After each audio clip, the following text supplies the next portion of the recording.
Welcome to Creating a Life in Music. My name is Mike Salo. I'm a guitarist and music educator from Minneapolis, Minnesota in the US, and I want to know how other musicians make their living, how they got there, how they sustain it, and most importantly, the insights and tips they may have for the rest of us.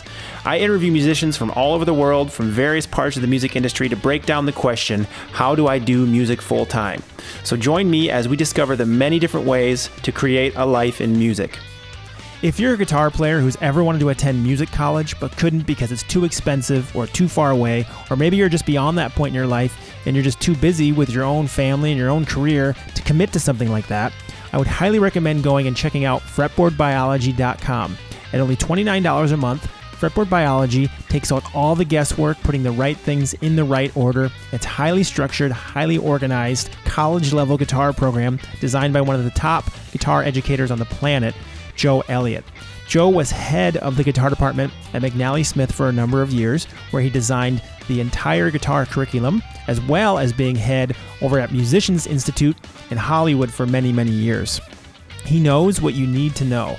And you can get 50% off your first month when you go to fretboardbiology.com/register-salo, my last name, that's S-A-L-O-W. So fretboardbiology.com/register-salo. In today's episode of the podcast, I have British guitar player Jake Willson. Jake is a JTC or Jam Track Central artist. He also has had a successful career on the West End in London, which is comparable to New York's Broadway. He's a guitar player there for many shows. It's really cool to hear about those. This particular episode was filmed many months ago and had a few issues on the editing end, so I'm a bit late to post this one. So if we reference the time frame, it was a few months back. It was fall of 2022. So I hope you enjoy this episode of Creating a Life in Music. There's definitely space for like different approaches to that. Different people respond differently to, some people like the drill sergeant, and some people need maybe a more sustainable soft touch. Different. You see it with elite sports people. Some people respond to the drill sergeant, and some people respond to the slightly more guru, like, how was that for you kind of approach? Yeah, I totally agree. And I think that's exactly how I see it.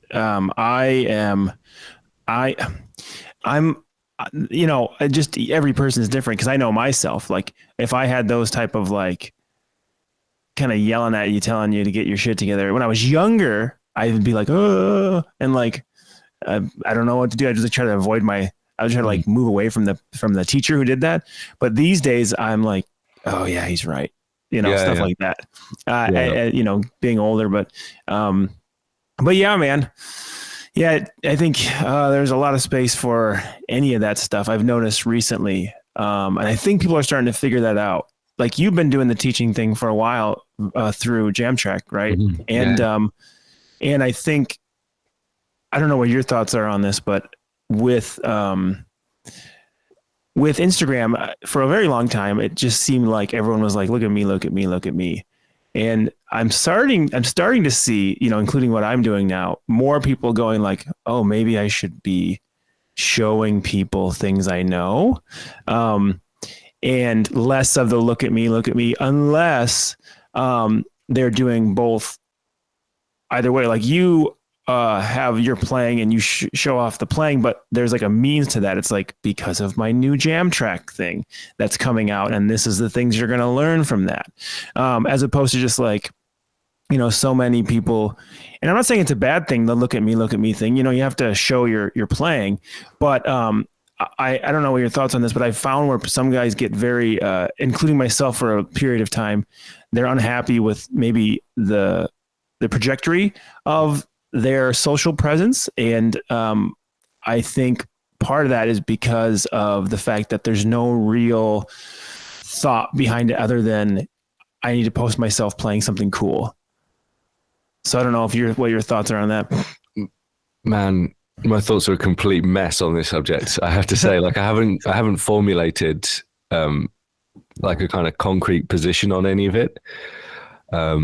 Maybe we need to talk this one out, like kind of prize out what I actually think about it, because to be honest, it's such a it's such a haze, and it seems to change from day to day. I think importantly, I have an agenda, and my agenda is I want more people to know about my playing and my music and the things I sell.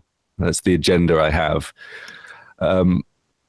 And I don't have so much of the look at me, look at me, look at me thing. And those two things are actually in conflict, with Instagram. Oh, right.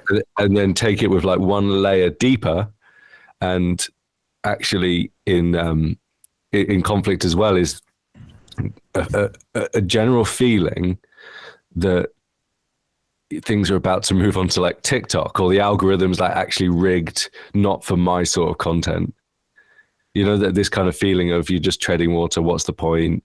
Of course, yeah, okay, right. I could go, well, get your act together. You've got to do this to do Instagram, and you've got to sort that out, because that's really, really, really important.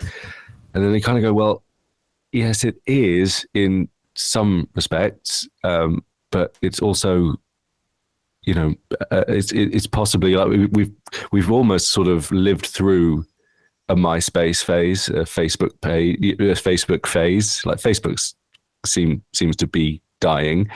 Twitter's a different thing, and you're kind of wondering, okay, if I'm like almost putting all this energy into perhaps a dying platform, is that a really good use of my energy?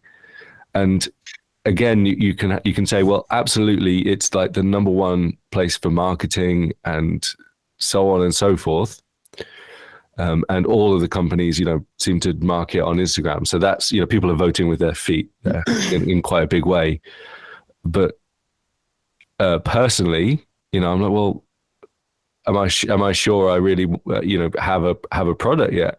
Or do I want to do more development? And, it's kind of like, do you really want to start at the finish line? Almost kind of thing. I think lots of kids coming through with having this thing, okay, I can play a bit of guitar, now I need to jump on Instagram and do the Instagram thing, because that's how I'm going to make a living. Absolutely, some people make a great living from doing social media stuff, or funnel their social media into their product. Some people do it for a hobby or to reach more people, and maybe they don't have their path set out, and social media in general might help them kind of get into that niche, or niche. So as you can tell, my thoughts are quite muddled on this area. Maybe I need someone to kind of give me the grand perspective on it. Yeah, I think it's a case by case thing, and I think it's Absolutely. an ever evolving thing, because I think people, it's designed around.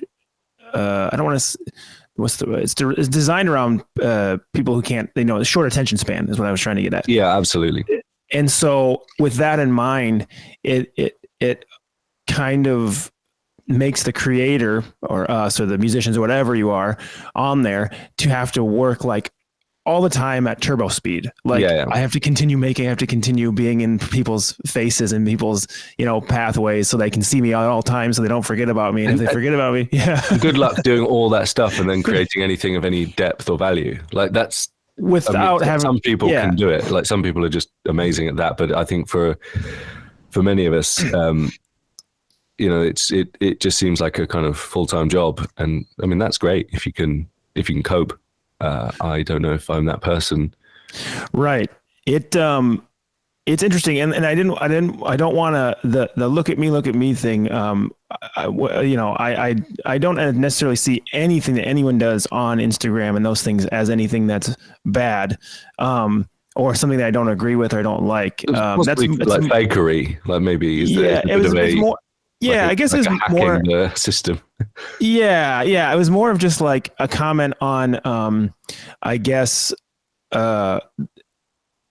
people going out and posting stuff, but really having nothing to turn anyone towards. So they're like, "Here's my playing," and it's like, "Great, can I take a lesson?" And then they don't respond. Or, "Great, do you have any music out?" No, or something like that. Like it's like they'll just continue to like really just go off the playing instead of having anything that they're doing outside of it. And so that just I see that, and it's more of like, oh man, like you could be you could be, you should make some music, or you should or be might get them a teaching, good gig or something, yeah, exactly. Might get them a good gig. Yeah. What I've liked in the past is when you get the kind of 2-for-1 deal on, you go and do a fun gig and you get a bit of video from it. Those things are good for social media. They're also real. It's very hard to fudge. They're really good fun. I just did this like trio gig with Tom Quayle and Ant Law, both absolute monster players. I saw that. A little bit of footage from some of the I say gig, it's like a clinic, but yeah, it was really fun. It's like maybe not perfect, but it was out there in the real world, in the in the moment, and so it went up online. But the response was kind of mixed, because it's not content that's designed, despite like the extreme difficulty of what we were doing. It's not content that's designed for that immediate titillation that the algorithm desires. I know. In that case, so actually, that brings me to like the main point of this podcast. The whole reason I wanted to start it was to get insight on different people's perspectives and how they make living in music. How they make a living in music, sorry. And essentially just to help anyone who's trying to do the same thing or doing it and having a hard time making it happen for themselves for whatever reason. And this is why I talk about the Instagram thing and the social media thing. I like to talk about it a lot, because I think it is very hard to actually navigate how to do it and do it correctly and try to get something. So I think, again, it's like case by case basis. But so what are you all doing? You're full-time teacher musician, correct? Well, this is the weird thing that maybe sets me apart in some ways from an online perspective. But actually I'm basically playing shows most days. Okay.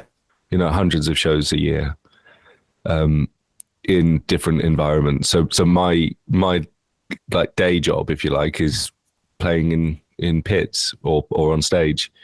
So I do, like, at the moment I do 5 regular gigs, which and that's kind of 6 different parts, if this makes sense, because one of them has 2 guitar parts and I can cover both of them. But I'm a dep, and over there I think you call it sub. Oh, yep. So I'm a sub dep cover for various shows. So in the musical theatre side, it's at the moment Hamilton, Book of Mormon, Moulin Rouge, and Pretty Woman. And nice. I do a thing called ABBA Voyage, which is this nuts ABBA concert in London. You should research it, because it's kind of mad. Like it looks like they're really there. It's one of those. Nice.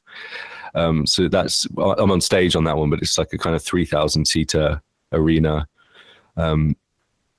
So a typical week, I mean, this week, tonight I'm playing Hamilton, tomorrow I'm playing Hamilton, the day after I'm playing Book of Mormon, I think then I'm playing Hamilton again on Friday, and then maybe like something will come in for Saturday, like for example. So that's how I make a living, to live in London, to to have some kind of life, and that's mostly off the internet.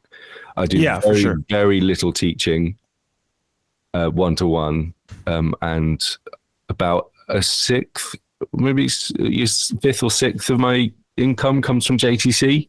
Okay. Or sales of albums, whatever. So it's kind of really, a lot of the work is done in meat space, and that's very difficult to sort of translate into social media, because you can't really start like rocking up to a pit where there's kind of like an unspoken NDA about the kind, there's an etiquette level, but it's how actually people are working there day to day, and you don't want to necessarily spoil the kind of image that show is trying to create. So you almost, I mean, realistically, are you going to get told off? No, but you you see very few people do it. Maybe a pedal board shot you get away Okay. with. You know what I mean? Like, yeah. Like, here's my rig tonight. or the first page of the Yeah. of the pad. But online, I live this fantasy life where I'm an artist. You know, I've got an album out. I endorse Ibanez guitars and various things like that. But that's a kind of, you know, that's a version of me which makes things. That's a version of me which makes online material. You know, I've got something like 15 Jam Track Central courses, and, you know, various I'm making another album, you know, as we speak. Earlier I was doing some arranging for it, and, you know, that's the kind of parallel career that's kind of, I don't, maybe long term, but, you know, you kind of, I'm kind of half throwing stuff at the wall and seeing what sticks, because I've got maybe I'd do much better in life if I just really focused on like the global market. But I really enjoy my job. You know, I really enjoy going and playing this incredible music, you know, with amazing sound in your ears, with some of the best musicians, you know, in London, if not the world, and you're playing night after night, going to fabulous restaurants in London and going for drinks afterwards. It's a lifestyle choice in some respects. Yeah, for sure. It just eats up a fair chunk of time. If you're a guitar player or bass player, you should really have a copy of Guitar Pro tablature software. I've been using Guitar Pro for like 15 years, and I really can't live without it. At this point, it's sort of an industry standard within the guitar education realm, and it's really easy to use. You can make all your licks and write out all your songs, and you can actually use it in conjunction with ultimateguitar.com, where you can download Guitar Pro files and learn all your favorite songs. So I couldn't recommend this software enough. And if you use the code MikeGP at checkout, you can get 10% off your copy of Guitar Pro 8. That's Mike, MikeGP, at checkout, guitar-pro.com. Dude, that's exactly, I'm like really happy to hear that, because I think that's what people need to hear, all the different perspectives, because I'm my only friend in town. Let me think here for a split second before I step in I think, besides maybe one guy who does the social media thing more. Everyone else, like all my other buddies, kind of similar thing. Like some of my best friends in town, like they gig every day, and they're like, yeah, I don't want to do the social media thing. I'll do it every once in a while. And even less than, many other people, they're just like, yeah, they do it for fun more than anything. Because the same thing. They're like, I'm happy with what I'm doing. Like, I love gigging and I love doing this. I don't need to really get online and do that stuff. Well, I mean, I'm saying you're saying you're saying that. I'm just saying, like, you're like, I'm happy with what I'm like, this is great. And I think it's the perspective of like, to hear that, like, that's still there all the time with everyone. So many people, you know. I mean, where's the headroom? The headroom isn't, I mean, there's only so many shows you can do. I mean, and that's great, but the headroom is online business of some description, right? The kind of the sheer numbers you're talking there. It's just, are you, it's about self-knowledge. Is one the kind of person who is going to be successful in that space? Because it's probably a sort of Pareto principle distribution as to who's going to be, who's going to really take off in that area. And I don't know. I think my chances aren't high. There's quite a lot of caveating and self-questioning. And I remember when I was doing some videos on YouTube, giving that a go, just for a bit of fun, learning how to make videos and stuff, which came in really handy later on for some other things. But they're mostly like fun things. Yeah. It wasn't like kind of big, kind of life-changing career stuff. But, I think we're in danger of sounding a little bit, what's the word? Like kind of snobbish about it. And I think some of my friends in this world, in the musical theatre or session musician, which used to mean a different thing. It means a different thing when people use it now. When they were talking about, they're like, well, why would I need any of that? I've got all these gigs and everything's going great. And, they're doing well financially and stuff. So they just haven't needed it, and that's great. But for me, I really struggled at first to get enough work, and so I was doing anything I could, which included basically like just like fishing almost. Fishing is the wrong word because that sounds like I'm like deceiving or something. But like I'm trying to get out there as much as possible because it was either do that or sit on my hands. And I got really lucky with the JTC thing actually. I think I was probably quite underqualified when I started doing it, but it was like I tried to like get my stuff together. And before that, I was actually, I was doing a PhD, thinking that the only way I was going to get by was in academia, like making a living doing, teaching. And then guitar sort of started to pick up, and then I didn't need to fall back on the PhD, but occasionally it's got some extra work, which has been fun, and it was a really enriching experience for my own writing. Yeah. So you have a PhD in music then? Yeah, in classical composition.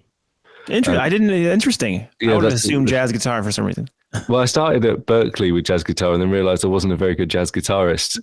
So I was like, okay, let's think about something else. No, come on. I've heard you play. That's very, very kind. But like not to a level where I could actually, hold down a gig.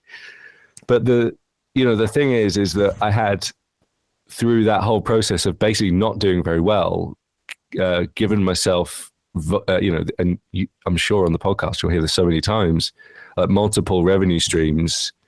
That's the big thing I want to hear people talk about too. And in the pandemic, I was very lucky because first of all, obviously in the UK we had basically government handouts. That you had to pay tax on the handouts as though it was income, but if you'd been declaring your income properly, the government would give you like a percentage of what you claimed for the last 3 years, and so that was really super helpful. Number one, but it was like, okay, I think from the government's perspective, they were like, well, when we're not going to be in a pandemic forever, and when we get out of this, we're going to want these people to still be in that job where they were earning the money to pay tax in the first place.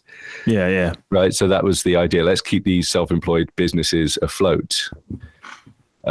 So we had that, but also in the background was JTC, which actually there was like a slight bump in the people buying courses. I believe that. And again, and it didn't. It wasn't like, wow, everything's gone amazingly well. It was just enough to get by, of course, but it was certainly better than it might have been without that. Mm-hmm. And and again, like at risk of sounding like, oh, you silly you did really well in your performing career, but you didn't have a fallback during a global pandemic. That's not what I'm trying to say. But some people were in the position where that. They've done so amazingly well in that sense that when the rug gets pulled under the carpet, there's kind of no fallback, and they would also like been over some government threshold, so they got really unlucky. Mm-hmm. And so there is a they're all doing fine now, but there is some fragility in putting all your eggs in one basket. I think that's safe to say, that's fair to say, and it doesn't say that anyone's doing the wrong thing. But there is some fragility there, and there is maybe kind of what people say anti-fragile, I think is the term for incomes or businesses that have many ways of generating revenue from their skill set. And I think the social media thing, let's say, we've seriously, me and my partner, my girlfriend, who's a doctor, a medical doctor, we've been fantasizing about maybe moving country one day. And because doctors don't get paid amazingly well in the UK, and in London it's quite expensive to live, and it's I think it's quite frustrating for a lot of people. Let's just leave it there. But fantasizing about leaving, so well, we could live cheaper, and I could then like ramp up production on this other kind of side, which already has a head start. I don't have to start from scratch. And so maybe my advice to younger people or people kind of, thinking about this hybrid career is don't don't write it off. You know, at least think about it as, and it gives you some. Well, it might land you an opportunity. Number one, you don't need to take social media. Is that what you're talking about? Yeah, absolutely. Okay. Yeah, sorry, I might not being clear there, but it might no, some security. It might give you, you know, sort of a launch pad for other ideas. I think it's worth doing, even though we might be old and cynical about it. But I think everyone at this stage knows how the game is played. If you want to interface on a commercial side with companies, unless you're, you know, some kind of freak show player, in which case the social media will be kind of done for you by just how good you are. You're going to need to have some sort of presence, because that's the at the moment, and things could change. That is that's the kind of commerce of eyeballs that the companies want. Yeah, and I think a lot of that too, in order to kind of gain success in those things, is to, you know, it's kind of the classic stuff, like work to your strengths, and try to really expose those. So like, for instance, like for me, switching and shifting to teaching was a huge change in everything I was doing. And it was really stupid that I didn't, because that's what I do anyway. I mean, most of my career has been teaching. Right. So it's like a 2-for-1. I was trying to like live a separate thing on Instagram and like that be the place where I show off my music. And then, as like I was creative doing outlet, which is it was a creative outlet. Yep. And then, I think several friends just were like, I don't know why you don't teach on there more, and why you don't do that, because that's what you do for most of my living. I mean, my living is probably 3/4 teaching and then 1/4 gigs, or maybe it's 70-30 or 60, I don't know, or 60-40. Yeah. Just a quick question. Do you ever worry that you're like, because your teaching is like really legit on Instagram, and thanks, man. I think like, do you ever wonder that you've almost got to do something like really stupid to get, like, gain more attention? No.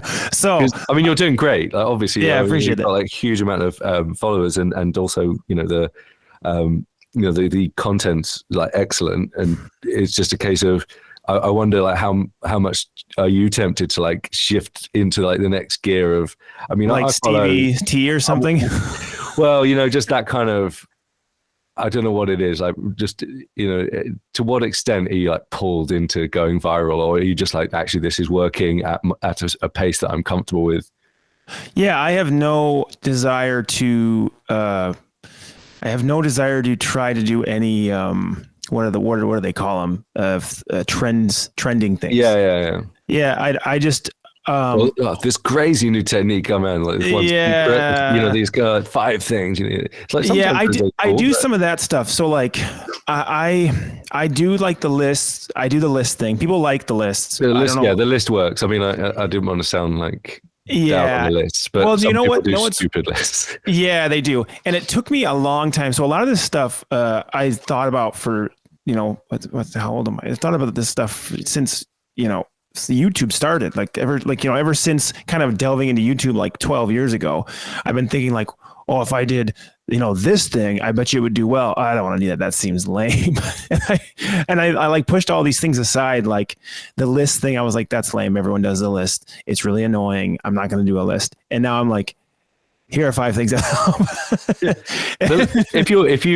I mean, the thing is, it works because then people know what they're going to get before they start, you know, looking. That's what it is. But your lists are like, here are 5 things you might consider for, and then unsexy topic, right? Yeah. Some people are like 5 things to do with a donut with your humbuckers, or, you know. Yeah, I hate that stuff. I also don't like. I'm trying to refine the way I make my videos. So my newer ones, I'm very conscientious of like wording. So I don't say like. Every once in a while, if I get in like a mode, I'll make a video and I'll say, here's the best thing to do for blah, blah, blah. And then I don't realize I said, this is the best thing. Yeah. And then someone has to be like, I disagree. There are better things. And I'm like, I just made a quick video. And like, I was just saying like, this is a great thing to, but if that worked better, if that were to work better with numbers, would you still do it knowing that there's like a caveat? But you just wanted to make a broad. Like, I'm trying to work out how to oh, you're good. I'm trying to work out different wordings of how to say, like, here are 3 things that could help with this or that, or here are 3 things that you could work on that will blah, blah, blah, or here are 5 blah, blah, blah, or here are like my top 5 things. I like personalize it. It's almost a cop out. Yeah. Like one thing. It's true, but we're careful people, and we're also not, we're not playing a game where there is an objective outcome, and that objective outcome is, wonderful and measurable. We're in the business of music, and people want to make, different sorts of music. Yeah. So, but I think, like, sometimes, people might comment like that, but obviously everyone knows that if you say that, like, it's maybe not the best, and then you get people talking, and then it like feeds the machine. And I'm wondering whether it's okay in a sense that we all know that that's the game that's playing. I mean, I find Rick Beato quite interesting in that regard. Kind of, from an educational perspective, some of his videos are extraordinary, and from an educational perspective, some of his videos, here's 2 random chords, and here's something you can never play over it, and it's never ever going to happen. It's okay. It sounded cool, and that's the end of that. And it's kind of, I don't know what that is, but maybe young people are watching that going, oh, that's inspiring and cool. Or maybe they're going, oh, wow, I know nothing about music and will never do anything. You know what I mean? Again, I'm maybe my ideas aren't as well formed in this world as they should be to be sounding off on it. But please, dear listeners, bear in mind, these are fresh thoughts and not set in stone. I'd happily be kind of convinced otherwise. Yeah. And that's a good mindset to have in general. The open-mindedness of that anyway. I just think, my goal entirely is, I honestly write down stuff in lessons when people go, oh, I didn't know that. Or, well, that's cool. I didn't realize that. I literally write it down. That's how I make my videos. Like those are the topics I choose. That's completely at random by response from students. And that's why I started doing it, because of the light bulbs. And so that's why it's kind of like random all over the place, but it's also free content. So I just thought, like, I'll just share the things that my other students have been intrigued by it, and like, oh, I didn't realize that's what a slash chord was. Cool. Here's what it is. Well, here's what I find a bit interesting about guitar space versus other things. Like if I go on my Instagram, we're talking about Instagram here. I mean, but it would count for YouTube as well. And maybe this is saying more about me and my ego than it's saying about the world in general, or our world in general in the guitar sort of area. But if I go on my Discover on Instagram, it's probably like 70% golf related, and I'll leave the other percent for people's imaginations. But there's very little guitar actually. But yeah, it's mostly golf, and you can find like all of the golf people saying virtually the same, giving like the same lesson in a different way. Mm-hmm. And I kind of feel like, oh, someone's done that. Okay, I better not do that, because that's basically just doing the same thing, even though they're right. I can't just go make like the same lesson in my way. It's almost like off the table for me. There's like a kind of lack of novelty or something. And that's silly, because it just means that it's shut down almost every lesson. Like, oh, here's some alternate picking advice. Well, there's somewhere else they can get that. That's like the way my brain works. And that's probably like really old fashioned, like really old school way of thinking about it. Whereas maybe the right way to think about it, like looking at the sports world, is no, you do this. It's good advice. Just share it with your audience, rather than thinking that rather than thinking about Instagram as a magazine and you're going on the next page after someone else has done the exact same lesson. Like, maybe think about it as, no, it's your magazine in your page, and that's what people are there reading, rather than it being this kind of miasma of nonsense. Yeah, it's it's one show among many shows on TV, and what, or one channel. So like if, South Park's on, why aren't we watching Friends? Because Friends is funny too, in its own way. I don't know if those transfer as to most people, but I think if they're making the same joke, yeah, in a different way, like maybe it makes kind of sense. Now those are two very different, but they're both meant to be funny. Yeah. Just in very different ways. Because you can have like I was talking about this with Al. It's like we teach similar stuff, but like I don't teach like him. So it's actually a different teaching experience as opposed to the same material. That's what I've noticed. People like I get more response to like how I'm teaching it as opposed to the actual topic. Yeah, which has been really surprising. They're like, it's always like nice compliments about how it came off the tongue or whatever. And I'm like, well, you haven't talked to me in person. Like I stutter all and like slip over my words all the time. I just refine this enough to speak straight for 60 seconds. So I think that's another thing too, is like you have a different way of coming across that someone is going to get benefit from. And your level, a set of experiences over time are always going to be different than someone else, even if you're doing the same thing. Yeah. And I think it's on a slight tangent, but I wonder whether you feel this as well. Like I'm really bad at thinking or knowing my audience. Like for some reason, I think of my peers and my betters when I think about my audience. When I put like a video up, like I'm thinking, okay, that's my audience. But actually, if you were to break it down, it's probably like, 90% like amateur to intermediate guitarists rather than professional level players. And so like, I'm kind of always thinking I'm making content for, those people. Like, oh, what if this guy sees it, right? It's like, that's the kind of 100% agree. Right? But it's actually probably not good for business. But then you go, well, would I sacrifice making content that was more for the beginner guitar players, which would be like a bit of almost an image change. And I'm probably overthinking it, but like, I wonder whether you have any thoughts on that. Yeah. So for me, it was something that I struggled with for a very long time. I would post all my guitar playing videos and then you'd see like a comment or a like by like some like big player, like Jeff Loomis would comment like, sweet man. And I'm like, oh my God, Jeff Loomis commented or whatever. And you get really excited because now you're trying to impress. And there's always, for me, it was always that idea of like, show your playing. Like you had talked before of like, you never know what it'll lead to. Like one of my best friends, Charlie Engen, is a drummer in town. And he did just played drums. And now he's in Five Finger Death Punch. And that's because he played drums and showed off his best playing for a very long period of time, and that's literally how he got the gig. I think same with Andy James. Andy was the same way. It's the same way. Like people will use this, and again, like, okay, it is very easy to fake.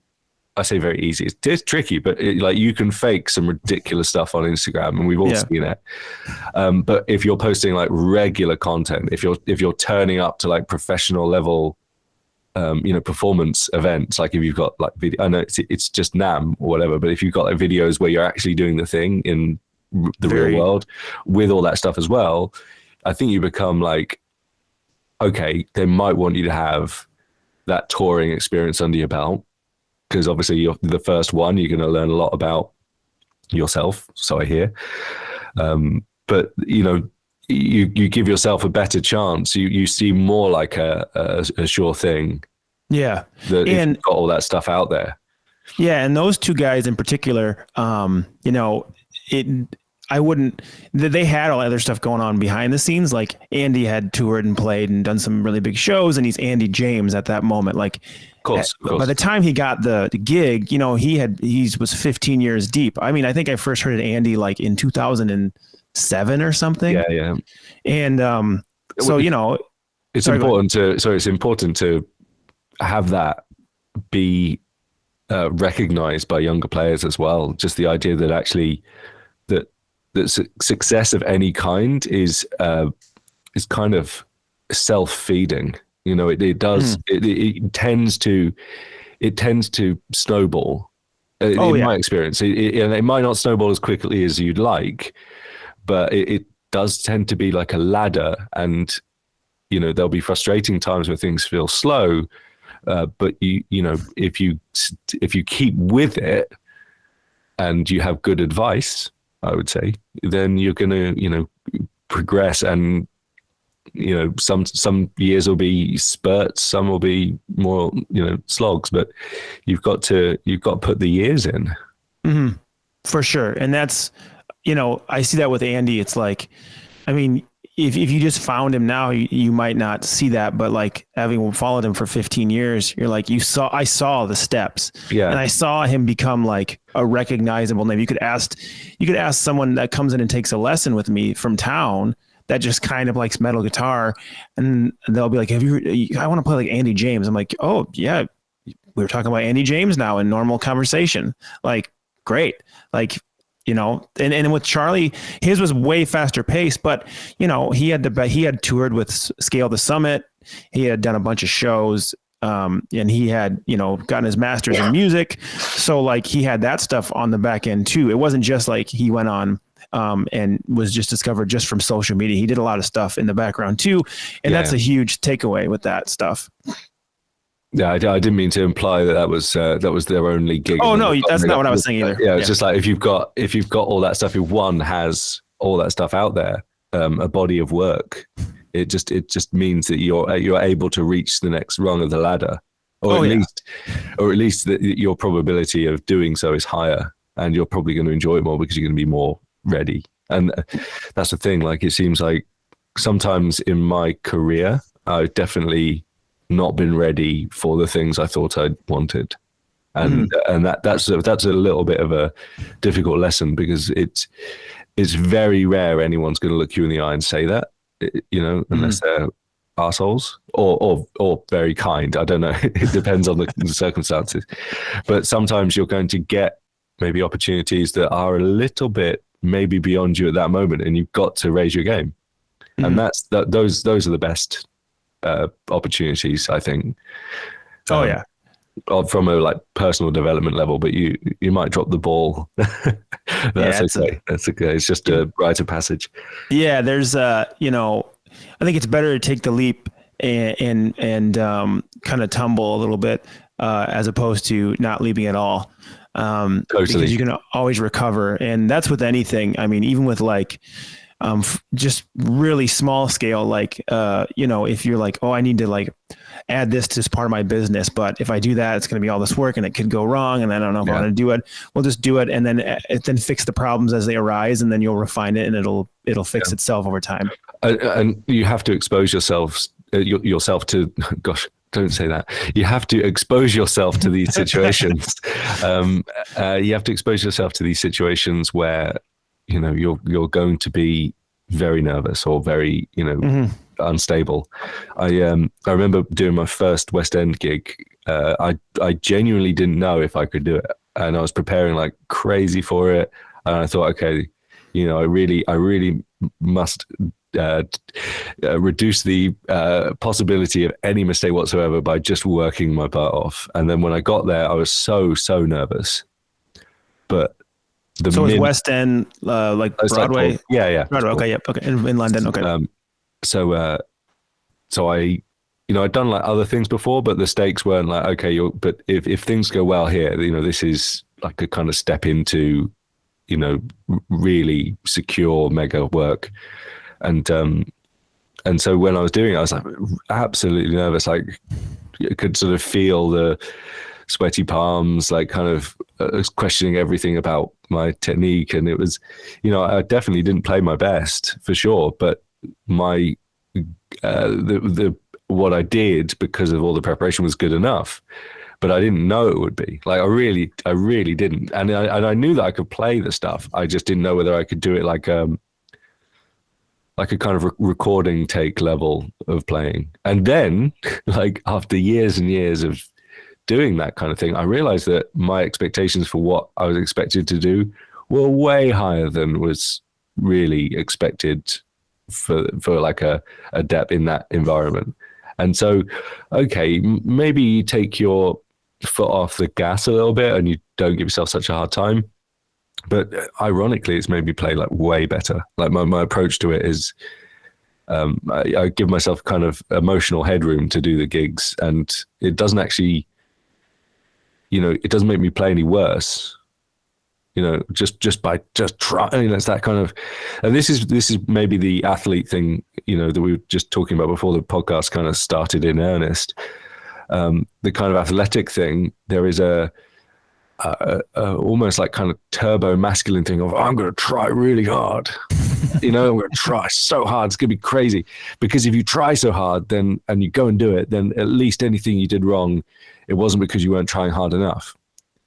And actually, I'm like, well, actually, I need to keep a lid on that. I need to try less hard, be more relaxed, and just measure the result. And don't play the mental gymnastic game of, oh, you did that badly because you weren't trying hard. It's actually not that. It comes out about the same, but I'm way more relaxed and like don't have like this kind of stress around the playing. Does that make any sense? Like, I'm not saying I'm playing better. I'm just saying that when a problem does arrive, I know it's not because I wasn't trying hard enough or focusing hard enough. It's because I'm a human being. And, I think if these were calculable, if there was data for this, I would wager that actually, it makes you play better, but you just have to like prepare as though you're, an athlete, and then play with some sense of relaxed blaseness, but with a sense of, being professional and ready. One of the best things you can do as a musician is to protect your own hearing. I've been using these Eargasm high-fidelity earplugs for months now, and I really love them. They're nice and discreet, high quality, and they don't make any of the sound muffled. They let in the right frequencies that I need on gigs or at shows. You can get 10% off your order if you use code MSALO10 at checkout. That's my first initial M, my last name Salo, SALOW 10 at checkout to get 10% off your order at eargasm.com. Does that make any sense? I totally get it. Yeah. Well, that having to prepare, just over prepare and being very nervous and all that stuff, it actually screwed up my gigging career for a little bit, because I would get so, hung up on that. And I had a nice teaching thing going. I was teaching at a college. So like gigs outside of the college, I backed off quite a bit, because I would get in certain situations where I was like, oh my God, that's a really stressful gig. I got to do that.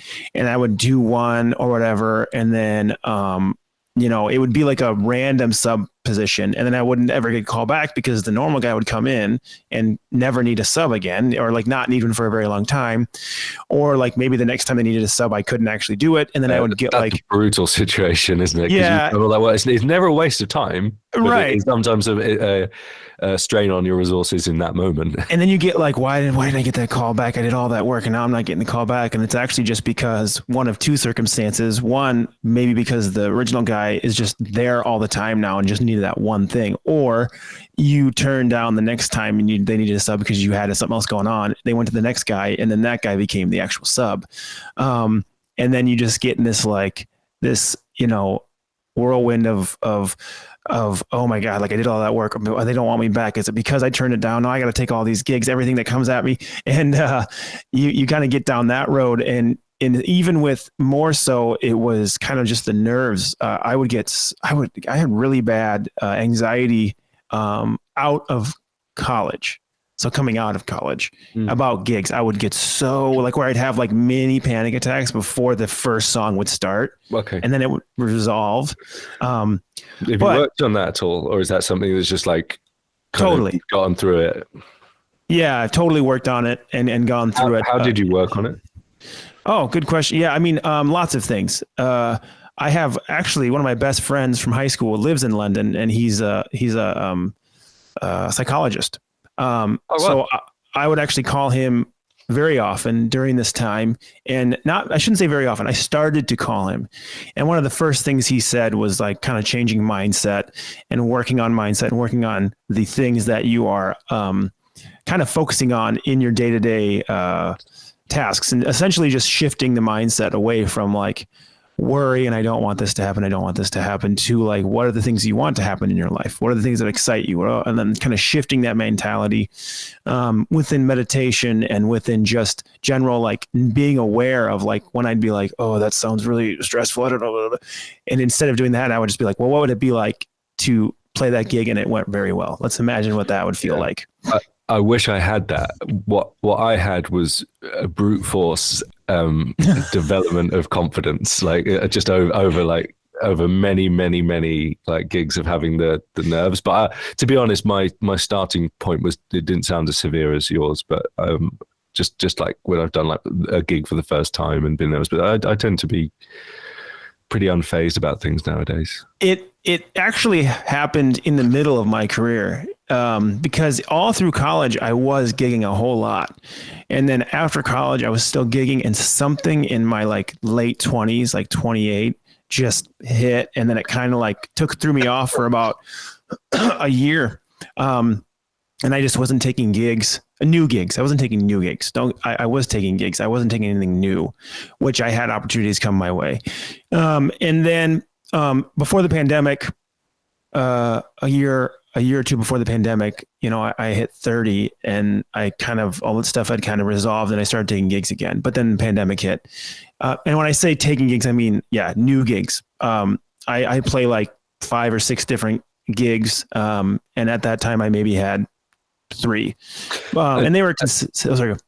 So these gigs, they're at clubs, I'm guessing, or bars, or are they like shows in combination? Combination so like of both. With those gigs, you've got like to remember stuff. Yeah, and you've got to like think about what gear and what pedal you're going to use. So like those are way more intensive in some respects than actually doing these shows where I can turn up and all the music's there. Right, and that's actually one thing that really helped me. So one thing that would be hard for me was like, so in Minneapolis, there is with certain people who've been in the scene for a very long time, like, so the old school dudes, sometimes you'll run into some very intimidating characters where they're like, they played with Prince. Yeah, of course they played with Prince. Or something like that. And like, I've had guys like look at me when I come in, like, and I'm like, ugh, and I'm like half their age, just like, oh my God, this guy's like judging the hell out of me. Like, oh, what if I suck? Now he's gonna, you know what I mean? That actually was what messed with me, kind of like the older generation. But maybe you've got like an imagined guitarist that they've played with before who's so much better than you. Exactly. And like, oh, silly you for even turning up. But we've got the, I've felt like that before. And but it's after the gig, it's like normally like, oh man, that was, Yeah, exactly. It's our own imagination being like a complete dick. Yeah, exactly. And like, so I shifted that, and it's not really it doesn't really happen anymore. Like now I show up to gigs, and I actually do a lot of the gigs I do are the set lists. It might be with the same band, but it's actually a roster of people, and then it's random people every time, and it's a different set list every time, but it's like kind of from a pool. So I mean, I do love those because it's always a different set list. I'm like, I'm bringing my iPad with all my charts. Yeah. And the charts are just it's my little comfort, like my little, and you can interpret it to a degree, and there's you choose what sounds you're playing. I suppose the one difference there is that when you do the shows, like the theater shows, you are playing the exact same riff, exact same sounds, and everyone's got like perfect sound in their in-ears, and you're going to be under like laboratory conditions compared to what was in the day before. So there's it swings and roundabouts. Like I feel that when I do a gig, when I don't have the music in front of me, I've got to do so much work to get it ready, even if I'm using like a chart, because you don't want to be glued to the chart in the gig. Right. And also, you're having to make decisions about the sound, and that takes a little bit of CPU to rather than just the playing. And that charts in those situations are kind of like a safety net more than anything. Yeah, Where yeah. it's just off to the side and you're like, how's the bridge go? Okay. Yeah. Yep. Yeah, absolutely. And that's just simply because there aren't enough hours in the day to get it ready for the amount of money that you're going to earn from that gig. And Yeah. it's about, these are busy things. It's funny. You go on some forums with local musicians and they're like, I can't believe people go and read music at gigs. It's so awful. It's like, man, you don't understand. You just don't understand what it's like to do. Like what you think is doing, like I'm going and doing that gig and then that's me done for the month. No, I'm going and doing that gig and then doing another gig after. Yeah, exactly. Again, like people, it's not their fault. They just don't understand how that world works. People shouldn't be so quick to judge. It's an attitude I very rarely come across nowadays, though. But it was 100%. definitely the scene when I was back in. I'm from a small town in the UK called Dover, as in Eric Johnson's Cliffs of Dover. Oh, nice. But back there was a little bit of that going on.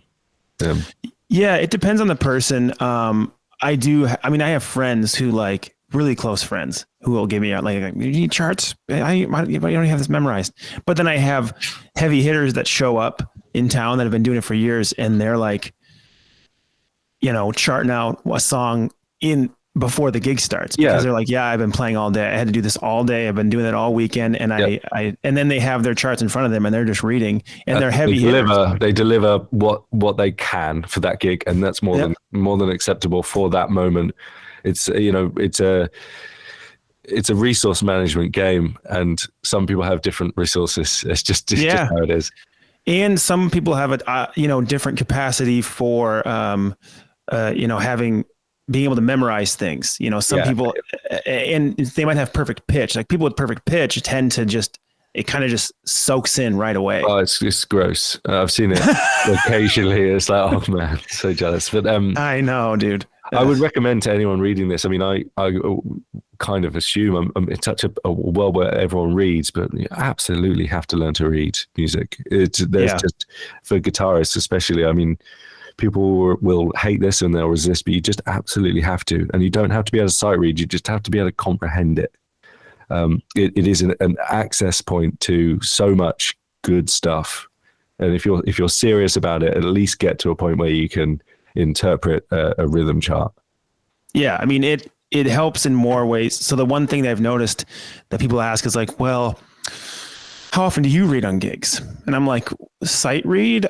I don't do a lot of sight reading gigs. I was like, but I have charts on many gigs. And they're like, yeah, but like you can kind of like work on it your own. So like you don't really have to read. And I'm like, yeah, but like being able to read improves so much more than like knowing what that note is on the page. It improves your reaction time. It improves your knowledge of just harmony and everything in general, because now you're constantly seeing it and you're constantly having to process it. Big time.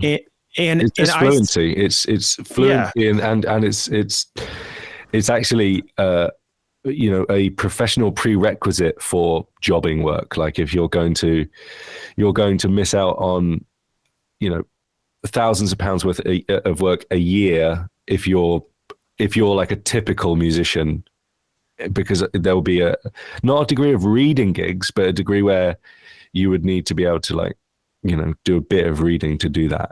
And I think that's fair to say. I mean, people who tour with pop bands and so on and so forth, their experience is going to be different, but they're a fraction of the kind of the jobbing level player. And again, that sounds like they're different categories. Some people really don't like doing pop tours. It's just different people. I'm not making a value judgment about anything there. I'm just saying that, you may as well, because it's enriching, edifying, and professionally valuable. Yeah, it's one of those. I think it's one of those things that the term like kills two birds with one stone. Oh yeah, it accomplishes many things in the practice of reading, because you can essentially practice two or three things at the same time. Yeah, you're practicing your improvisation because you're having to react in such a fast manner that is what improvisation is a stream of consciousness and reacting at a high speed. Sure. And then it also improves, like, if you're running, scales or whatever, but you're reading them. or whatever. It's going to improve just your overall knowledge. It's one of those things that I think needs to be part of an everyday practice. And I admit, like in college, I really fought it. I wouldn't say fought it, but I was like, I want to be good at improvising. Yeah, I was lazy. I was just yeah. Lazy. And in hindsight, I was like, well, I'm glad I did at least the work I needed to do within sight reading. And now I look, it's one of those things where it's, just part of the everyday. Because to be a teacher, you kind of need to know how to read. Yeah, I mean, I don't really have a regret about not doing it more. It would have been nice to be better, but I did enough. I think that's okay. And that's okay. Yeah. I basically can't read at sight, and I don't know many people who can, but I can comprehend with a tiny fraction of mistakes. Right. That's what I would say to people to like aim for, is to be able to kind of comprehend quickly and rhythmically, melodically, harmonically, and you might not perform that way, but at least be able to comprehend what's there. Mm-hmm. Because you get sure. you go to like a recording session, somebody sends you some music, and you assume it's correct, but you play it wrong. You're gonna have to do it again, or you won't get hired again, right? I think we've probably sold it enough. But yeah, there you go. Yeah. So just a couple quick things. So you just to kind of get some more insight kind of on your background here, even though we've kind of gone past that. So just to clarify a few things. So you have a doctorate in music in composition. Yes. Okay. And you said you went to Berkeley, and then where did you get your doctorate then? Well, I went to Berkeley briefly, which was great. Really amazing kind of eye-opening experience. I had a really good time there, and a really the best thing about it was probably the peers and learning how people who are better than me practice, and just kind of it was eye-opening with regard to, like, I've said this multiple times on the podcast that I host, of the Guitar Hour, and it's amazing how that people who are better than you practice more than you. People who are in better shape than you are going to the gym more than you. Now that sounds like the most crazy, like, dumb, obvious thing to say. Of course they're going to the gym more than you. Look at them. But here's the thing, like, you should be going to the gym more than they are, because you're not in good shape, right? Not you, one. I appreciate that. Thank you. Well, one should be going to the gym, or one should be practicing more than this person, right? So it made me think, like, I'm never ever going to catch up to this person unless I work harder than them, and it was just like that. And so it gave me a kind of a sense of, this isn't magic. And I think in America, there's a little bit more of a sense of rigor around popular music, but in the UK, it's a bit kind of, I would say, a little bit more hippie-ish in our approach, a bit more laissez-faire. And so I kind of took on an American level of rigor and brought that back and finished my studies at Surrey University, which was great. And it was amazing to do something that wasn't strictly linked to guitar. Obviously, it played a huge part in how I think about, music and harmony, but I kind of wanted to get under the hood of music a bit more. And, I was, when I got into jazz, a lot of people think jazz and they think Miles Davis and John Coltrane. And I can't say I've ever been, like, moved to tears by either of those musicians or composers. I found it very interesting, very exciting at times, very interesting to see that kind of thing live. But I was more interested in things like the Mahavishnu Orchestra and Weather Report. So for me, jazz was like a harmonic world that explained or not explained, communicated sophisticated emotions through harmony, and then that very kind of comfortably linked in with modern classical music, kind of everything from the Romantic era onwards. And so I've just been fascinated by how many things you can do with harmony and how many emotions you can elicit using it. And so that was really what my study was about. The amazing American composer John Adams, do you know him? Mm-hmm. So he said he's never been moved by a change in rhythm, like, kind of like deeply emotionally moved by a change in rhythm. And I think he was talking about a moment where he was listening to a tape or CD of Wagner symphony, and you just get these moments in these big symphonic works, like your Mahler's, Wagner's, Strauss, Beethoven to some extent, where just a chord happens, and all of a sudden you glimpse something that's just in some way beyond human experience and encapsulates human experience in its entirety all at once. And it's like a magic trick. The way you experience that change in harmony is so profound. Mm-hmm. And then you go and analyze it, and the mistake that people make. Oh, I'm rambling on, but I really like talking about this kind No, it's fine. But the mistake people make when they learn that, they go, oh, it's just this chord going to this chord. And then they go and do I've done this, they go and do a piece where they use that trick that they've just learned. And then it obviously it's not the change of chord that means something. It's the way it's presented in the synthesis of the storytelling and the way it's placed, the way it prepares the listener for it. And so that was what I was like really kind of like that was my interest really. And I don't get a lot of that in jazz. But in terms of improvising or whatever, but there are some like amazing performances. I mean, I love Pat Metheny for that reason. He does seem to have this sense of kind of long expanses of time leading to this incredible kind of climax. He seems to hold that with some primacy in his music, which is really really exciting. But yeah, that was what I was really studying there, and so that transfers to my album. I think that goal at least. But again, like problem with original music, it's very hard to get people to listen to your original music. So please listen to my album. Maybe some of that will make sense after 35 minutes of listening to quite a short but dense album.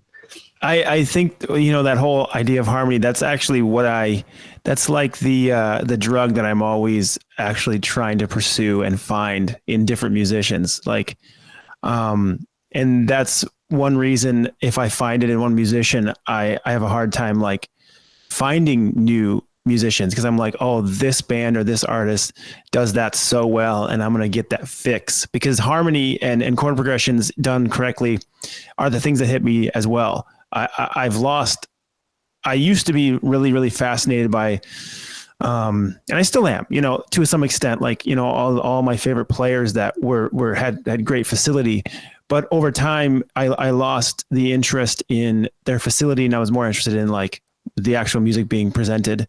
The moments. Yeah, exactly. And the inventiveness, when the almost the reason to listen. It's quite an investment to listen to music. Unfortunately, it's not like walking through a gallery, is it? Where you can kind of go, okay, that's nice. Although I did get in a lift. LYFT in LA. I think it was NAMM 2020. My album had literally just come out, and I think that's when we met. Maybe. Yeah, I think so. I think maybe the year before, 19, maybe. I don't know. Anyway. But we were riding along this lift, and the lift driver, Tom Quayle and David Beebe, were in the lift with me, and we were talking, like having these kind of the long chats you have on the way from Anaheim to LA, to Santa Monica, where we were just kind of staying for a little bit after the show, and they were like kind of going, oh no, you should check Jake's album out, and the guy put it on in the car, and he's like yeah, cool, and he played like 15 seconds of the first track. I was like, amazing. The next track. Oh, yeah. Next track. Like literally, like it was an art gallery, like looking through the first thing. Right. But like went through the whole thing, but it was like, it's so weird. I didn't know quite how to respond to that. Maybe I need to make it more interesting in the first 15 seconds, but it's not an art gallery. It's something that people need to invest time in. They need to, and the real frustrating thing is that I wish you could just have one piece and then do like a Picasso where you've got multiple versions of almost the same thing. Yeah. That would be so cool and so interesting, but it's not the way people are going to invest their time. Unfortunately, we don't live in that world. And, as much as it might be fun, it's just expensive to make music. So there's like all these like economic, and the economics works two ways. It works in the way in which you're going to use resources to make the music, and then that being appealing enough for people to use resources, i.e. their time, because they could listen to anything, to listen to your music. And so, you have to be careful with people's time in that way. And I think that we're all looking for those moments in music that mean that a time investment is paid off. Does that make any sense? Like, totally. Like that kind of thing of being addicted to those moments. Yeah. And unfortunately, the most profound moments for me in any music tend to be later on in a piece. And so there's a real fine line of like making sure your music is just interesting enough. I know. To like get it to that end bit where it's still paying off. And a lot of music is going against that trend where it's kind of very, very interesting for like 2 minutes, but the best bit was at the beginning. Yeah, it's becoming, it's a hard rope to walk, or whatever you want to say. It's hard. It's because there's this constant push and pull of like your desires as a musician and what you think is going to provide the best result, and what you essentially as musicians, like we know is going to garner this great result if I do it this way. However, it's like now so many people, and this is not I don't like to make any negative associations if I can avoid it, but it's just the way people consume these days. And that's in any line of consumption. And it's all like, I need it right away in order for me not to move to the next thing. Yeah. And it's just it's kind of one of those, it's such a hard thing to dissect, because it becomes this idea of like, do you fight against the natural order and the way things are moving, or do you kind of, I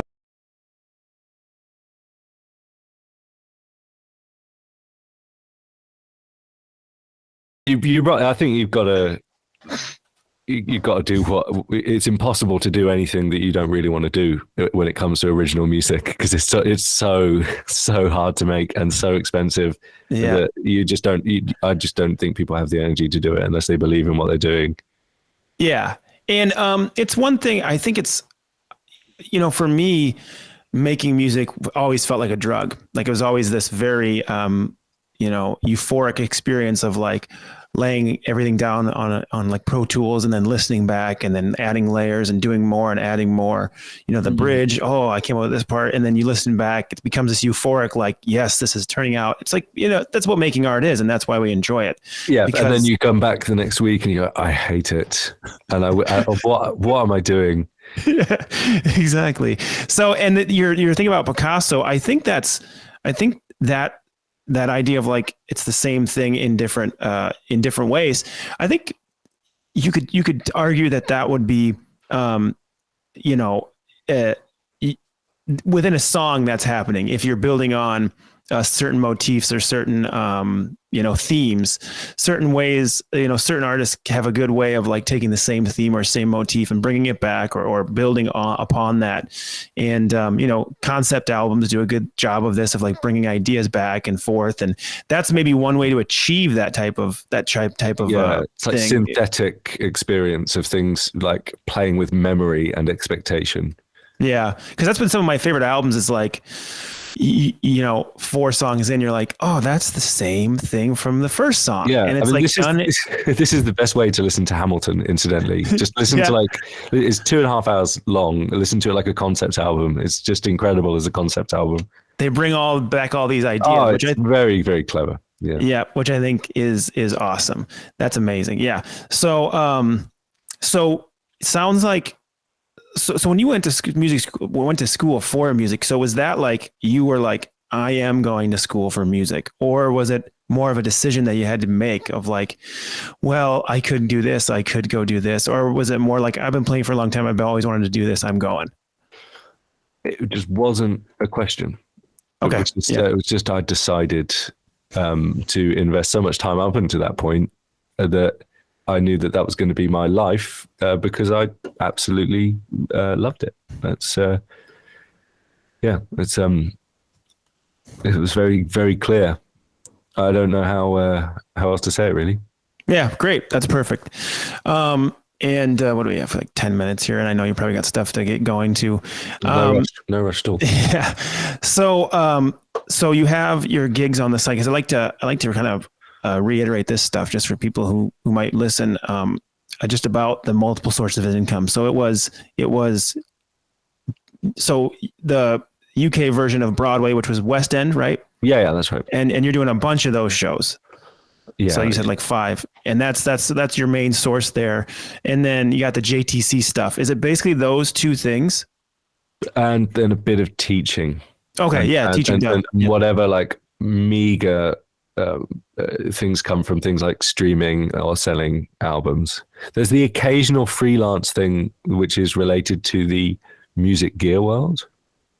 Oh yeah. So like this is like a tiny fraction of I'd love it to be more. I'd love to do more things like that. But like let's call them like auxiliary or miscellaneous kind of jobs. Yeah, which is like, it's always interesting to hear from different musicians exactly all the different sources that are coming in, because sometimes it's very evenly split. Sometimes it leans one way or the other. So I always like to hear what that is. So just a couple random questions, just for guitar player questions. Sure. Yeah. Well, this is one that I think I always want to know people's opinion on this.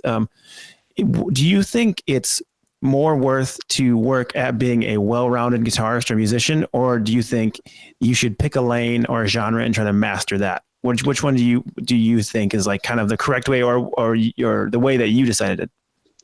Okay, I think everyone's got something. If they're like aligned with, a certain, let's just assume a base level of competency and self-belief that you can actually achieve something in any space. So, and the space you've chosen is guitar, right? Let's just assume that as a beginning, because maybe the kindest thing to say to some people is this is not the career path for you.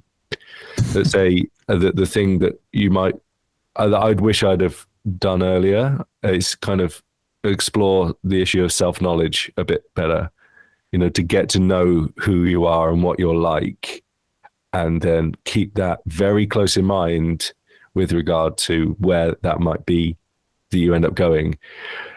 What normally seems to happen is that happens like organically as you go. But you find out who you are like slowly as you do this kind of work. But sometimes people want things that actually might not be for them. They might want to be.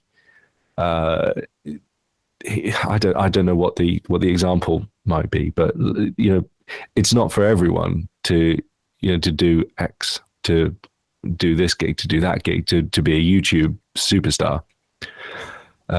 So I would say it's important for people to observe their inner worlds, and if their inner world is saying, you know what, I'm just not the kind of person who's interested in just learning one thing, like to the nth degree. Am I upset with not being the best guitar player in the room, but actually I'm not that interested in being the best guitar player in the room. I'm interested in production, or I'm interested in technique on a superficial level that just keeps me busy, and that's okay. Like some people are a bit like that. Some people are, I really want to be able to alternate pick, and they don't give 2 jots about how good the music they make is. That's just what they're interested in. And that's great. I would say to people that organically, the jobs that someone who is going to need to be well-rounded I mean, okay, look at Tom Quayle. Tom Quayle is one of the absolute best guitarists, on the planet. He's an absolute monster. He can play lots of things, but I wouldn't say he's like particularly well-rounded. And that's because organically he was that interested in what he was doing that it wasn't a choice for him to like. He didn't have the energy to go, all right, well, I'm doing this amazing legato stuff, but I really must make sure I'm well-rounded. Yeah. Whereas people who have, maybe like maybe myself, I would say I'm quite well-rounded, not like, I couldn't hold down a country gig, but I could maybe fake it for kind of like there's some really interesting videos of Tedesco online where he's talking about doing like sessions and joking about, you want Arabian? And he plays like one Arabian thing, and he goes, you want Spanish? And he plays the same thing. Like this is an old school kind of like, you have like that, like get your cliches down, right? Yeah. So I'm maybe at that kind of level of roundedness. Okay, but actually you're rounded by the opportunities life gives you, and you're rounded by the temperament you have as an individual, and what you are actually like. And for me, it's been a long time discovering that I like different things about music, and I would say as well, it's very difficult for people to go, right, I'm becoming well-rounded, like, and make a conscious choice about it. It's very hard to energetically give yourself the motivation unless you're just interested from one week to the next in different styles. And that's how you become well-rounded. And that's how one person might become well-rounded, rather than they're just, needing to do different jobs to get by. So I think, it depends really on your personality type. Not that I know many different things of that, but just look at yourself and be honest. Don't get down on yourself for not being a technical master if actually you realize you're not really that interested in it. Yeah. I would say it's the same with like people who, the gym analogy. Some people want to become weightlifters and they dedicate themselves to that. And some people do it to keep in shape. And maybe for comparing oneself to the person next to you at the gym and what they're lifting and how great they look or something, in that split second will be like, I wish I was like that. It's like, no, you don't. You don't wish yourself to have that life. You don't want that. You want something else, and that's okay. Just in that moment, you want that. You wish you were like that. And does that make totally sense? Yeah, it's a really good breakdown of that. Yeah, I'd say to people just to first off like kind of know what you're like, and then lean into that with advice from an expert who can keep you like efficiently on your path. And your path can change. Your path isn't a prison, right? And it's going to be based on like the circumstances that you have. I think it comes down to that, and then the added and what are your goals? Like, yeah, absolutely. Because if you you have to really want your goals. You can't just sometimes when you ask, I remember feeling a bit pressured about that. Well, when someone says, what are your goals? And it's like you feel pressured to come up with like a really big goal. Profound goal to like work towards. But sometimes like that's a fake goal. You just got to be as honest as possible, because you might, if that's your goal, it's great to say, aim for the stars and you might hit a tree.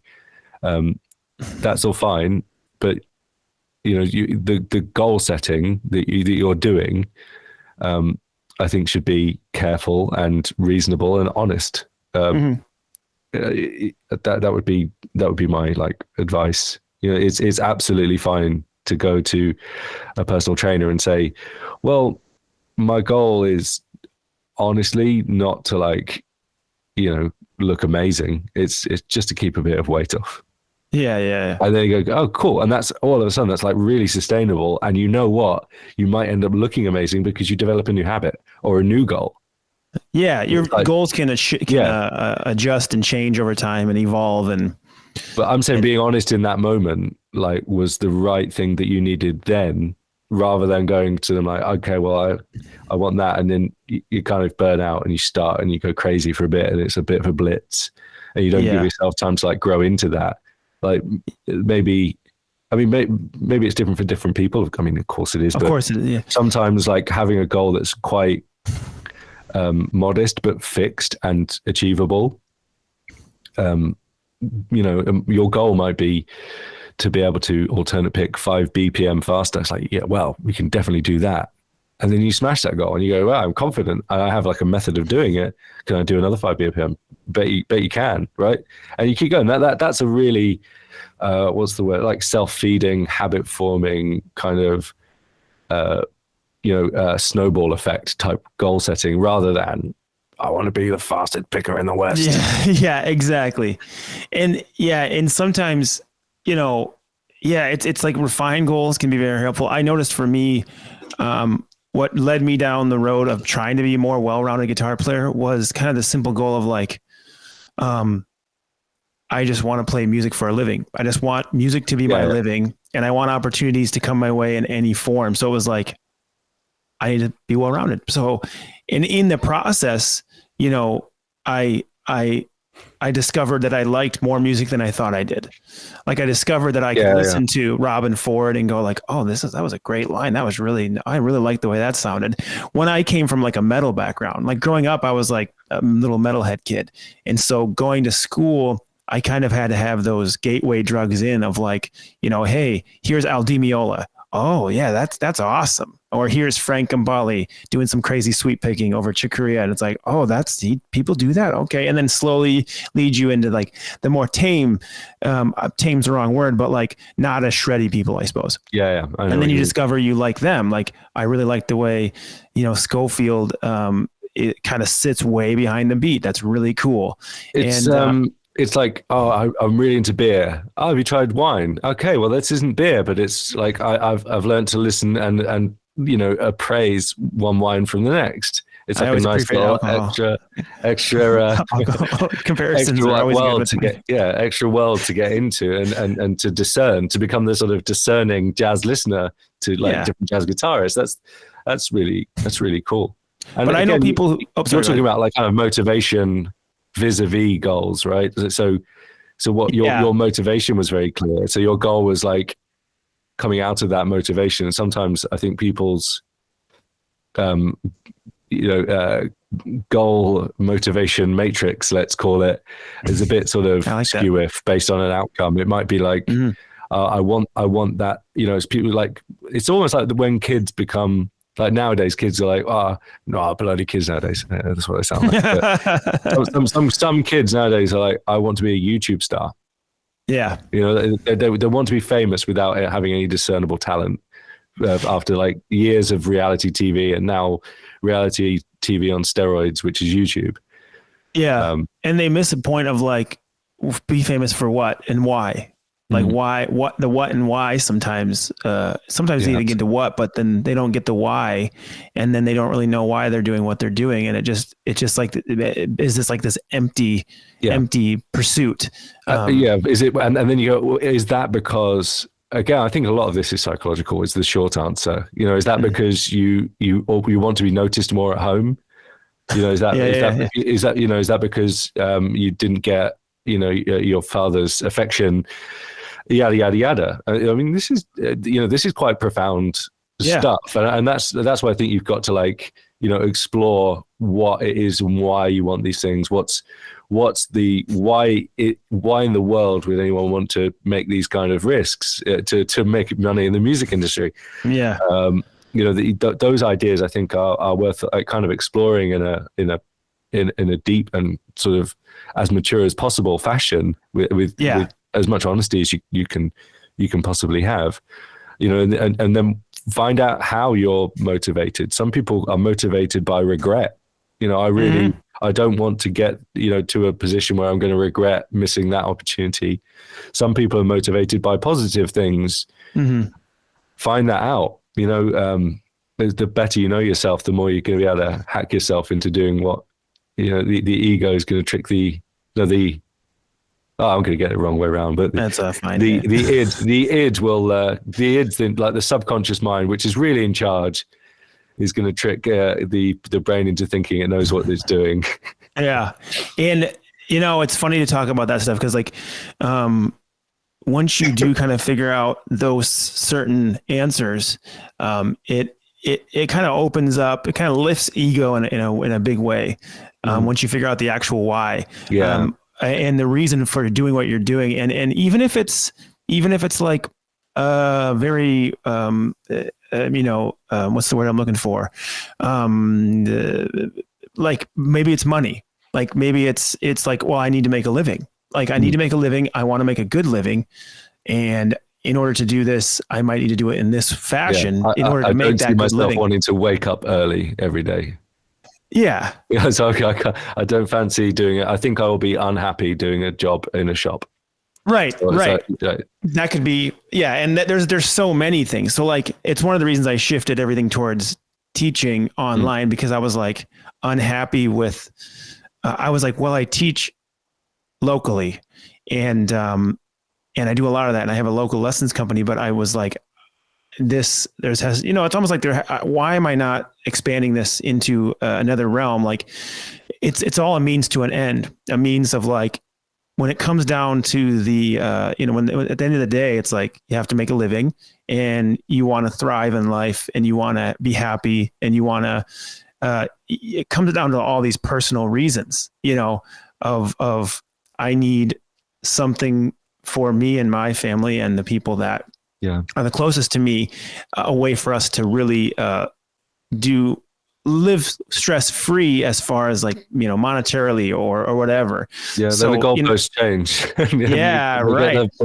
The apartment with higher rent because you can, but then it's funny. The key is, I think, and again, I only sort of superficially read about this stuff. I'm not like, I'm not a deep reader on anything psychological, but the key seems to be to understand that your goalpost will move and to not be uncomfortable or unhappy about your lot in life all the time, because that seems to be the thing, right? There's probably some like kind of cheesy saying that encapsulates this, but for me, I'm obviously always wanting more, or always wanting the next thing, always feeling like, I want to achieve more or be better. And actually, if you were to sort of ask your younger self where they would like to be when they're this age, and you say, well, actually you'll be doing this, you'll probably be very happy with it.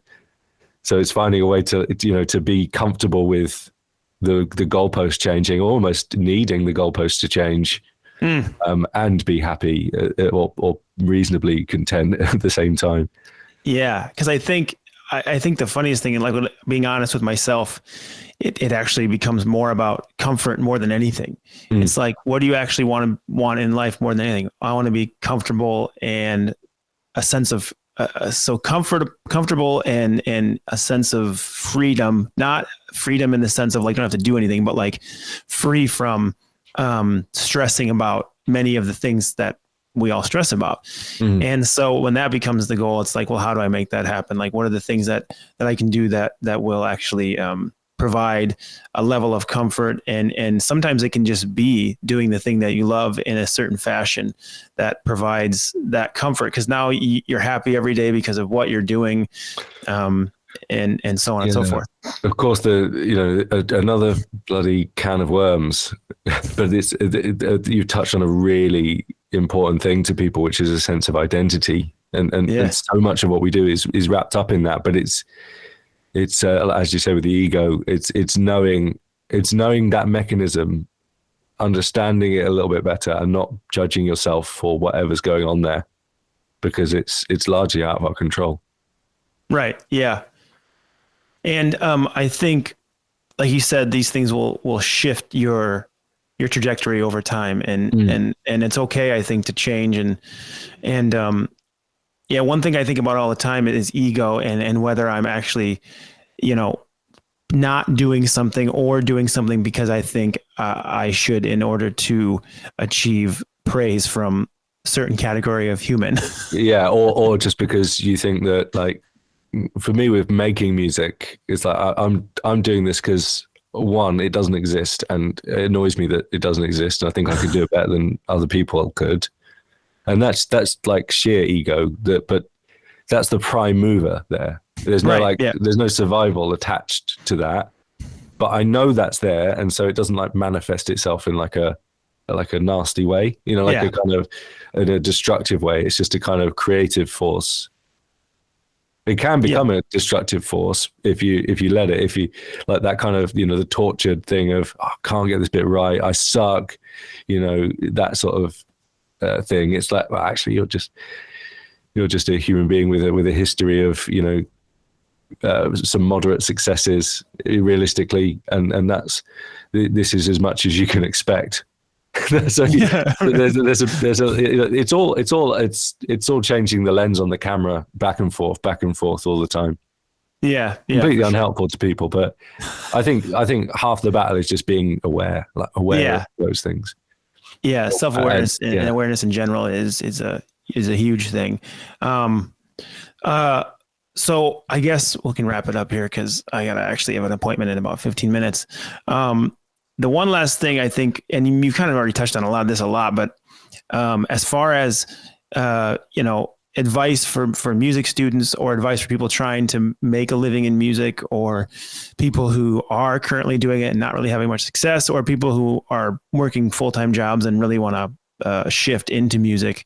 Do you have any, like, what's, I guess, your best piece of advice, or the one thing you would be like, this is what you need to know going into this, or what have you?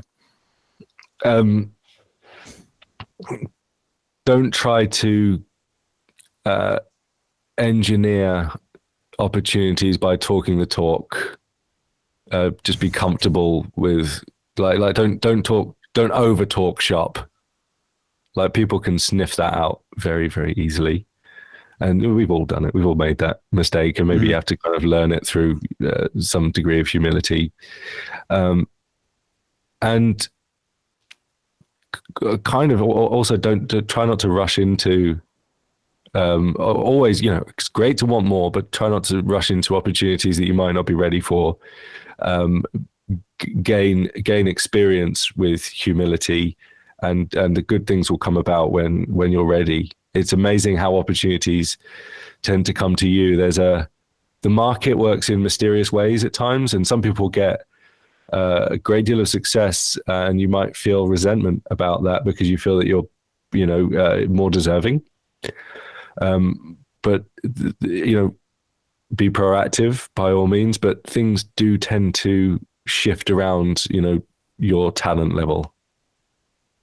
You can make it happen, but it's, get good at what you do, and then things will happen. That just seems to be the way it works for people. Yeah. You can't really engineer it through networking alone. Yeah, right. Have the goods. Have the goods. Yeah, man. Well, dude, this has been great. I really appreciate you hanging out. And my pleasure, dude. Lovely to catch up. Yeah, for sure. Hopefully, are you going to? There's a NAMM this year, right? April. I plan on it, but I haven't committed to anything. But I plan on it. Yeah, I haven't. It's going to be more expensive because it's in April. Yeah, I haven't. I'm kind of on the fence if I'm going to be going or not, just because there's a lot of stuff kind of locally that I'm working on, and January is such a dead month normally. It's like no. Oh, really? Mine yeah. is. I know mine is usually dead, but actually I have a lot of work this January. Oh, great. I took on this class at this arts high school that I teach at, and it's basically, running these high school bands. But it'll be a lot of work over January. Usually I have January off. Well, no, that's not true. I have January off from the high school, which is a very small portion of what I do on the day-to-day. But yeah, man, I'd probably go if it was in the middle of January. But in April, yeah, it's a tough. I don't know. Yeah, and we'll see if I make it. I'm not 100% sure yet. But so you have your new album's coming out, or album is out now? Oh, I've got one album out. Yeah, that one I've heard. Yep. And that's on like my Bandcamp and stuff. If you just search my name with 2 L's in Willson, you'll find it there. But I'm making a new one. Who knows when that's going to come out? It could be like a year, it could be 3 years.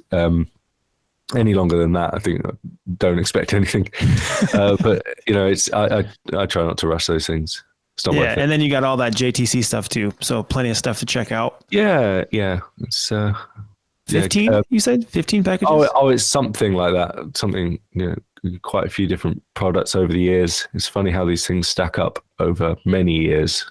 Time seems to work in strange ways. It feels when you've got nothing out, it's like, how on earth in that amount of time was that going to happen? But it does. It's fun to look back. Yeah. And then realize, because you don't expect those, or you can't envision those things at the beginning stages. You all you see is all that effort and time you have to put into it, and not the actual. Yeah, to do one. Yeah. And then also there's 15, and those I've done like small versions of what you do, and it's like, oh my gosh, this is so much work. Yeah, it's so weird, but it's worth having a look at those. But they're very much not like kind of. They're not like coachy courses. They're very much like, a single topic. Like, this is, how you do that, and then how you achieve that is kind of up to you. But I think, I'm really interested in the kind of the space going forward of like actually, coaching guitarists more than teaching. I think there's actually like an educational space there that's really valuable. And I just don't know how it's going to work, but that's kind of preoccupying my thoughts lately. Yeah, that's kind of what Al does. We'd be very different coaches. Very different. But then, as we were mentioning earlier, there's you look at the best golfers, tennis players in the world. There's no one better at tennis than the Djokovic's, the Federers. They'll have different coaches. They'll have different styles of people that get the best out of them. So, there's tons of room. There's more than one way to skin a cat, as they say. Yep. There you go. Cool, man. Well, I'll let you go here. It looks like you're starting to get a tiny bit darker. Yeah. I didn't put the lights on at the beginning. It's now just coming up to 4 p.m. Over here. So I'm going to be turning the lights on and doing a bit of arranging for the next album, and then going and playing Hamilton. Very cool, man. I haven't done for a little while, so we'll see how that goes. Well, hey, man, it was good talking to you. I really appreciate it. And dude, everyone check out Jake's album and JTC. Jam Track Central. Is it jamtrackcentral.com? Yeah, I believe it is. Okay. Or it might be JTC Guitar. It might be jtcguitar.com. I forget, but people normally just search Google, don't they? Yep. Cool, man. Well, I'll let you go here. Have a good night. Have a good gig. Good. Cheers, Mike. Thanks very much. Yep. Have a good bye. If you'd like to join my Patreon to get your questions answered by the guests, then you can go to patreon.com/Mike Salo. There are several tiers there that you can take part in, and lots of different perks like pre-recorded guitar lessons or even one-on-one guitar lessons with me. There are live masterclasses every week for certain tiers. And again, you can go to patreon.com/Mike Salo to check that out.